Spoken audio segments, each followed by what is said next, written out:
नमस्कार। Teachers academy online coaching institute से मैं हूं अमरीश शुक्ल। मित्रों, आप सबको बेहद स्वागत है आपके अपने चहेते संस्थान में। आज हम लोग बात करेंगे हिंदी की। बहुत ही कम समय में और बहुत ही कारगर बातचीत होने वाली है, इसलिए आप सब पूरे वीडियो को देखिएगा और लगातार बने रहिएगा। मित्रों, सबका सपना होता है कि उनका कैरियर अच्छे से सेटल हो जाए और उनको सरकारी नौकरी मिल जाए। उनमें से बहुत सारे लोगों का सपना होता है कि वो हिंदी पढ़ने के बाद नौकरी प्राप्त करें। कैरियर गाइडेंस के तौर पर आज मैं आपको बताने वाला हूं कि आप कैसे हिंदी साहित्य पढ़कर नौकरी प्राप्त कर सकते हैं। आपको सबसे पहले क्या करना चाहिए और पहले प्रयास में आप हिंदी के अध्यापक कैसे बन सकते हैं और उनकी योग्यताएं क्या होती हैं और किस तरह से आपको तैयारी करनी चाहिए। तो चलिए शुरुआत करते हैं।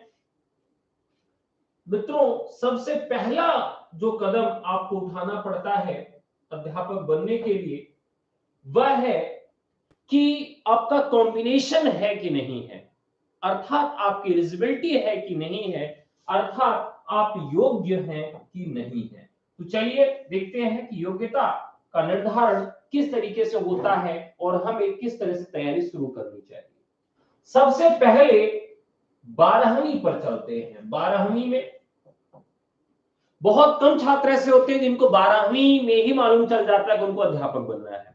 लेकिन अगर आपको मालूम है, अपने भाई बहन या अपने रिश्तेदार, जानने पहचानने वाले लोग जिनको 12वीं में ही मालूम चल जाता है कि उनको अध्यापक बनना है, तो उनको काम ये करना है कि 12वीं में ही उनको संस्कृत ले लेना है अगर वो हिंदी के अध्यापक बनना चाहते हैं। तो 12वीं में आपको संस्कृत ले लेना है। यदि 12वीं में संस्कृत नहीं लिया और बहुत आगे बढ़ गए हैं आप, ऐसी दशा में आपको 12वीं एकल विषय से कर लेना चाहिए। ठीक है, एकल विषय से आप 12वीं में कर लीजिए। ये कौन करवाता है? तो यह लगभग सभी बोर्ड करवाते हैं, जिसमें आपको सलाह दूंगा कि आप यूपी बोर्ड से कर लें। 500 रुपए के करीब फीस लगती है और सबके साथ परीक्षा हो जाती है। आपको इसकी कक्षाओं को भी नहीं करना है, केवल और केवल परीक्षा देना होता है। तो यहां से आप 12वीं एकल विषय से संस्कृत कर लेते हैं। दूसरी योग्यता के लिए हम बात करें, अगर आप बीए में जाते हैं तो आपको स्नातक में आपको हिंदी पढ़ना होता है। स्नातक में जब आप हिंदी पढ़ते हैं तो हिंदी आपकी 2 साल होनी चाहिए या 3 साल होना चाहिए, यह भी एक महत्वपूर्ण विषय है। तो 2 साल अगर आप ही हिंदी है तो आप केवल और केवल एलटी ग्रेड में फॉर्म भर सकते हैं अथवा यूपी में टीजीटी के लिए फॉर्म भर सकते हैं अथवा आप पीजीटी के लिए फॉर्म भर सकते हैं। लेकिन इसके साथ भी कॉम्बिनेशन चाहिए। अगर आप 2 साल का बीए में हिंदी है आपके और आपका तीसरे साल हिंदी नहीं है, तो आप केवीएस या एनवीएस से बाहर हो जाएंगे।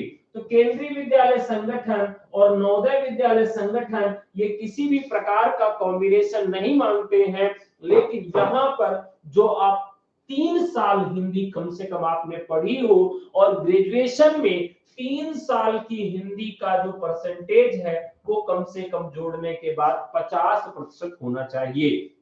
बीए के पहले साल, दूसरे साल, तीसरे साल, तीनों सालों को अगर आप जोड़ देते हैं तो कम से कम 50% आपके अंक होने चाहिए। अगर 50% आपके अंक नहीं है तो आप यहाँ पर फॉर्म नहीं भर पाएंगे। ठीक है, तो यहाँ पर क्या है कि एक तो आपको 50% नंबर चाहिए, दूसरा ये चाहिए कि आप केवीएस एनवीएस का अगर फॉर्म भरना चाहते हैं, अगर आप डी ट्रिपल एसबी का फॉर्म भरना चाहते हैं, तो ये योग्यताएं आपके पास होनी चाहिए।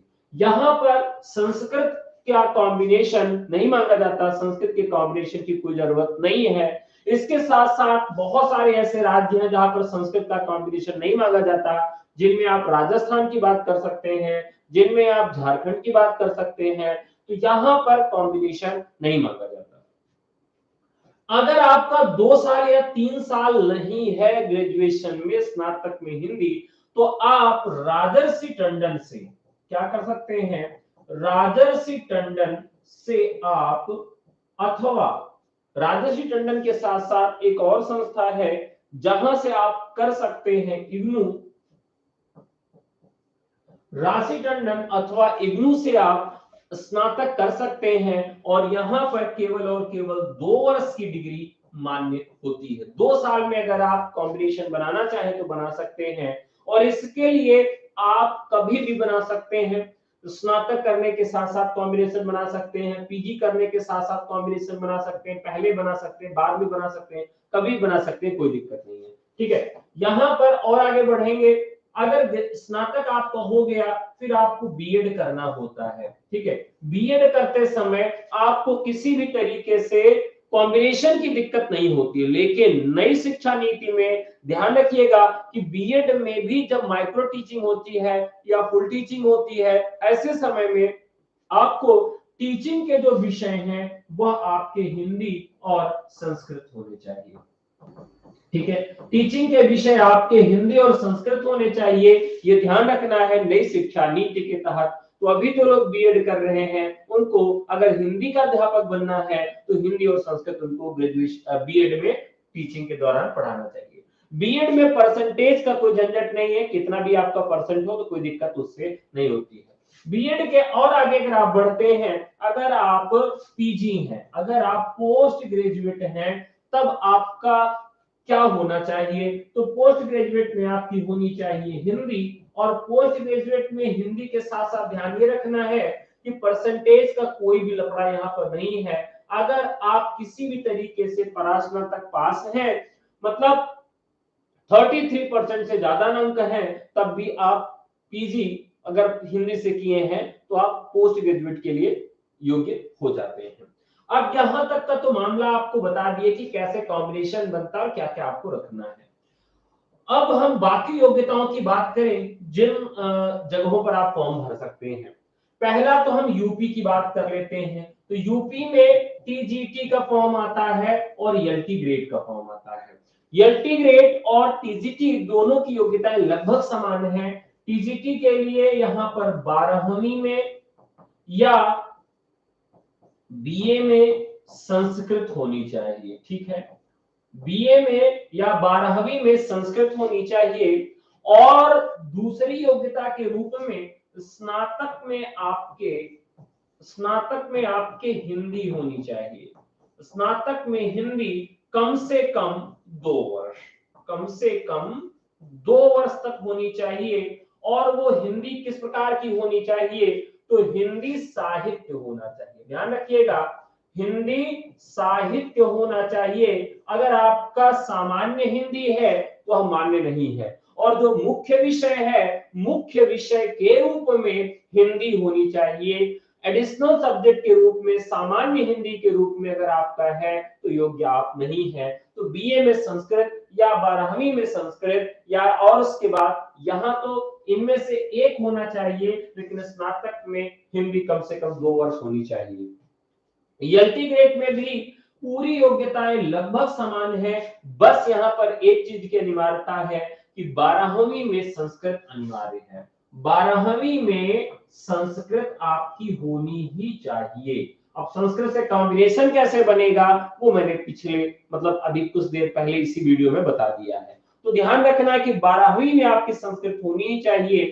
अगर आप हिंदी बाद में कॉम्बिनेशन बनाने के लिए बीए करते हैं या 12वीं बाद में करते हैं कॉम्बिनेशन बनाने के लिए, तो कभी भी कर सकते हैं, रेगुलर कर सकते हैं, प्राइवेट कर सकते हैं, बीएड के साथ कर सकते हैं, स्नातक के साथ, परास्नातक के साथ, कभी भी आप कर लेते हैं, तब भी आप योग्य रहते हैं। तो यूपी में एलटी की योग्यता हो गई, यूपी टीजीटी की योग्यता हो गई। अब बात करेंगे यूपी में पीजीटी की योग्यता को लेकर। तो यूपी में पीजीटी और जीआईसी पीजीटी, 2 तरह की पीजीटी होती है, और इसी में आश्रम पद्धति का भी पेपर होता है। तो पीजीटी के लिए आपका केवल और केवल पीजी होना चाहिए हिंदी से, और संस्कृत होनी चाहिए आपके स्नातक में। ध्यान रखिएगा, स्नातक में होनी चाहिए यहाँ पर संस्कृत, इसके बिना आपका काम नहीं हो सकता। तो स्नातक में होनी चाहिए संस्कृत, और पीजी में क्या होना चाहिए? आपका हिंदी होना चाहिए। यहां पर बीएड की अनिवार्यता अभी तक नहीं है, और आगे के दिनों में भी संभावना है कि बीएड की अनिवार्यता नहीं रहेगी। मतलब यहाँ पर बीएड अनिवार्य नहीं है और स्नातक में हिंदी आपके होनी चाहिए, तभी आप पीजी कर सकते हैं। तो यहाँ स्नातक में भी आपके हिंदी होनी चाहिए। तो स्नातक में संस्कृत होना चाहिए, स्नातक में आपके हिंदी होना चाहिए और पीजी आपका हिंदी से होना चाहिए, तब आप जीआईसी पीजीटी के लिए और पीजीटी के लिए आप एलिजिबल हैं। ठीक है, यहां पर भी परसेंटेज की कोई दिक्कत नहीं है, आप केवल और केवल पास होने चाहिए। बीएड की अनिवार्यता नहीं है, सीटेट और टेट की अनिवार्यता भी यहां पर नहीं है। पीजीटी, जीआईसी और ये सारी योग्यताओं के बाद अगर हिंदी में अगले विषय की तरफ बढ़ें, अगले कोर्स की तरफ बढ़ें, तो आप देखते हैं केवीएस आपको मिलता है, एनवीएस मिलता है और इसी तरीके से कुछ और राज्य हैं जहां पर आपको टीजीटी और पीजीटी की वैकेंसी मिलती है। तो टीजीटी के लिए यहां पर आपको टेट की डिग्री अनिवार्य होती है। टेट जिसको आप सेंट्रल के तरीके से तैयार करते हैं, सीटेट की डिग्री होनी चाहिए टीजीटी के लिए। तो एनवीएस टीजीटी के लिए और केवीएस टीजीटी के लिए, दोनों के लिए आपका सीटेट होना चाहिए और स्नातक में आपके हिंदी होना चाहिए। स्नातक में हिंदी होनी चाहिए और हिंदी कितने साल होना चाहिए? 3 साल होनी चाहिए और तीनों साल की हिंदी के अगर परसेंटेज को निकालें तो तीनों साल का प्रतिशत कितना होना चाहिए? 50% कम से कम होना चाहिए। तो केवीएस टीजीटी, एनवीएस टीजीटी के लिए, टीजीटी के लिए सीटेट अनिवार्य है और सीटेट किस ग्रेड का होना चाहिए? तो सेकंड का होना चाहिए, यानी 6 to 8 का। जूनियर स्तर का सीटेट आप पास हो 6 to 8 और 50% आपके अगर अंक हैं हिंदी में तीनों साल मिलाकर, तो आप फॉर्म भर सकते हैं। यहाँ पर संस्कृत के कॉम्बिनेशन की कोई दिक्कत नहीं होती है। इसी तरह की योग्यता होती है आर्मी के लिए। आर्मी में भी टीजीटी और पीजीटी की वैकेंसी आती है, तो टीजीटी के लिए यहाँ पर यह योग्यता रहती है। मैं बात कर लूं पीजीटी के लिए, तो पीजीटी के लिए क्या योग्यता रहती है? वो आर्मी के लिए, केवीएस के लिए और एनवीएस के लिए। तो पीजीटी के लिए आपका पीजी होना चाहिए। पीजी में आपके परसेंटेज का कोई मामला यहाँ पर नहीं होता और स्नातक में भी आपके वह विषय होना चाहिए। तो यहाँ पर स्नातक के लिए और पीजी के लिए दोनों विषय होना चाहिए आपका हिंदी। पीजीटी के लिए भी कॉम्बिनेशन की कोई दिक्कत नहीं है, लेकिन यहाँ पर एक खास बात आपको देखने के लिए मिलेगी, वह ये है कि यहाँ बीएड प्लस पीजी होना चाहिए पीजीटी के लिए, अगर आप केंद्र में जा रहे हैं तो। इसी के साथ साथ एक यहाँ पर डी++ एग्जाम करवाता है। डी++ लगभग ऐसे एग्जाम करवाता है। तो डी++ के टीजीटी के लिए जो अनिवार्यता है, वहां पर आपका सीटेट होना चाहिए। सीटेट होना चाहिए और यहाँ पर भी कॉम्बिनेशन नहीं मांगता है। आपका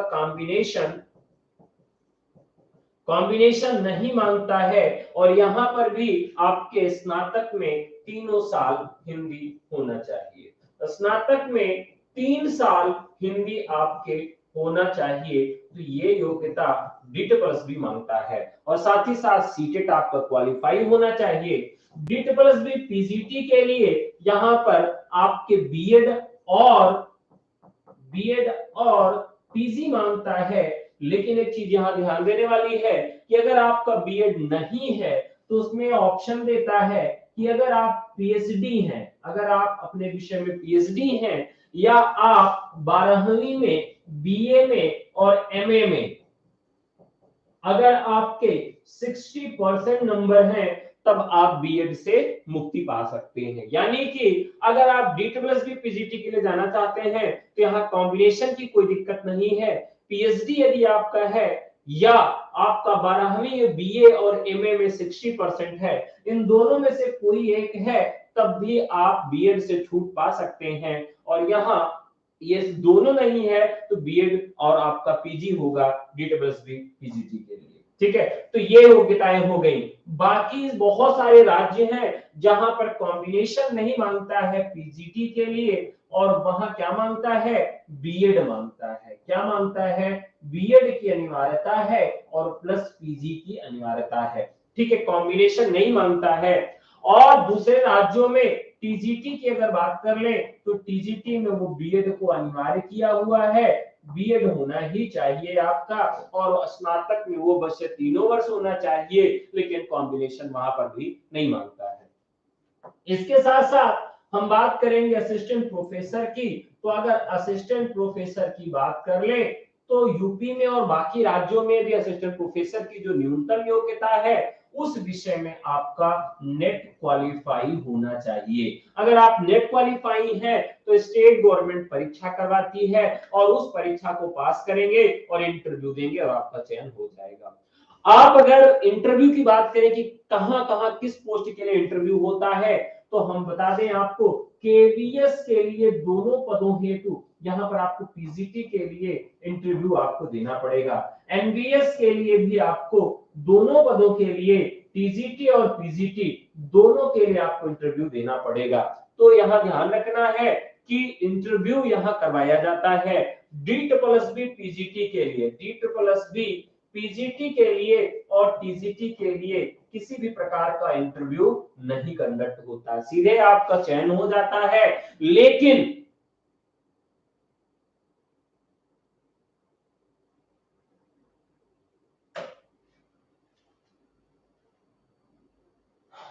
ठीक है, और इसके बाद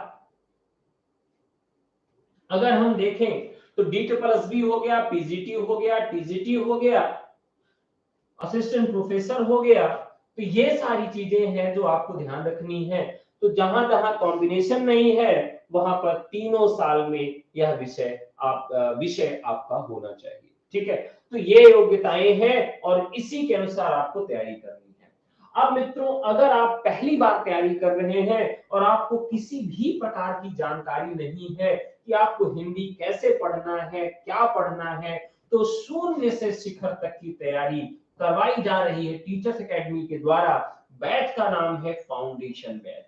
आपने अगर कभी भी हिंदी नहीं पढ़ा है और आप पहली बार ही तैयारी करके नौकरी चाहते हैं किसी भी वैकेंसी के लिए, तो आपको केवल व्हाट्सएप करना है हमारे नंबर पर 98 28 95 92 37। इसी नंबर पर आपको करना है व्हाट्सएप और आपको फाउंडेशन बैच के साथ जोड़ा जाएगा और आपकी नौकरी 100% तक सुनिश्चित हो जाएगी। तो आप देर किसी बात का मत करिए, केवल अपना मोबाइल उठाइए और हमको व्हाट्सएप करिए। यदि आप बीएड कर रहे हैं, यदि आप पीजी कर रहे हैं, स्नातक कर रहे हैं, या आप पहली बार में नौकरी चाहते हैं और पूरा पढ़ना चाहते हैं, देखिए शॉर्टकट जैसा जीवन में कुछ नहीं होता है, बिना पूरा पढ़े आपका चयन नहीं हो सकता। एक बार पूरा कोर्स पढ़ना है, एक बार पूरे कोर्स का रिवीजन करना है और एक बार पूरे कोर्स की प्रैक्टिस करनी है, पूरा नोट्स आपको बनाना है और हमारे द्वारा दिया गया नोट्स आपको पढ़ना है। ये सारा काम अगर आप कर लेते हैं तो आपका चयन सुनिश्चित हो जाता है 100%, क्योंकि टीचर्स एकेडमी एकमात्र संस्थान है जो टॉपर्स देता है। हमारे यहाँ सभी विषयों में टॉपर मिलते हैं, टीजीटी पीजीटी के सभी विषयों के अगर टॉपर आप देखेंगे तो टीचर्स एकेडमी से हैं। तो आप सबको एक बेहतर अवसर दिया जा रहा है फाउंडेशन बैच का। अगर आप इंटर के बाद भी अध्यापक बनने के लिए सोच रहे हैं, टीजीटी के बाद पीजीटी, कभी भी आप अगर सोच रहे हैं कि अगर आपको अध्यापक बनना है, तो आप इसी नंबर पर व्हाट्सएप कर दीजिए। बाकी की तैयारी और गाइडेंस के लिए हम बैठे हुए हैं। तो आज के लिए इतना ही। बहुत बहुत नमस्कार। जय हिंद। धन्यवाद।